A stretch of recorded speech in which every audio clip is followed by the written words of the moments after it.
இயேசு கிறிஸ்துவின் இனிதான நாமத்தில் உங்கள் அனைவருக்கும் என் அன்பின் வாழ்த்துக்கள்.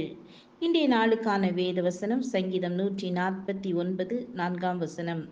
கர்த்தர் தம்முடைய ஜனத்தின் மேல் பிரியம் வைக்கிறார், சாந்த குணமுள்ளவர்களை இரட்சிப்பினால் அலங்கரிப்பார். ஒரு சிறு பிள்ளைக்கு சுமக்க ஒரு சிலுவை கொடுக்கப்பட்டது. அவளுக்கு அது பிடிக்கவே இல்லை.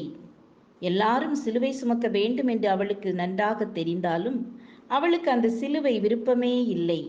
இன்னும் கொஞ்சம் அழகாக வசதியாக இருக்கலாமே என்று சிந்திக்கலானாள்.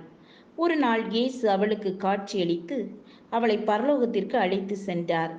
ஒரு அறைக்கு அழைத்து சென்று அவர் கதவை திறந்தபோது அவளின் இதயம் மகிழ்ச்சியால் நடனமாடியது.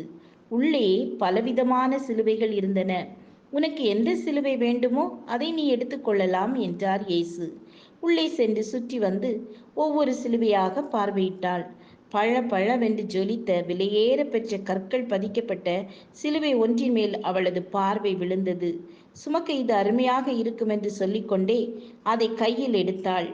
அது அவளுக்கு மிகுந்த கனமாயிருந்து கொஞ்ச தூரம் அதை சுமந்து செல்வதற்கு முன்னே மூச்சு வாங்க ஆரம்பித்தது.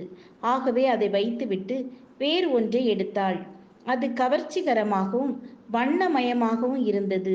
ஆனால் அதை தன் தோளில் வைத்தபோது அதன் கூர்மையான ஓரங்கள் அவளது சதையை வெட்டின. மற்றொன்று மிக பெரியதாகவும் வேறொன்று அலங்காரமே இன்றியும் இருந்தது. கடைசியாக தனக்கேற்ற ஒன்றை எடுத்துக்கொண்டாள். லகுவானதாகவும் கச்சிதமாகவும் இருந்தது. இதை எடுத்துக்கொள்ளுகிறேன் என்றாள் இயேசுவிடம். இயேசு புன்னகையுடன் அவளை பார்த்து, நான் உனக்கு முதலில் கொடுத்த சிலுவை அதுதான் என்றார்.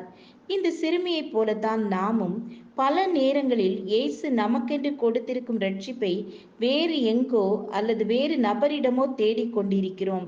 பிறரின் ரட்சிப்பின் வெளிப்பாடு வரங்கள் எனக்கு வேண்டுமென்று ஆவல் கொள்ளுகிறோம்.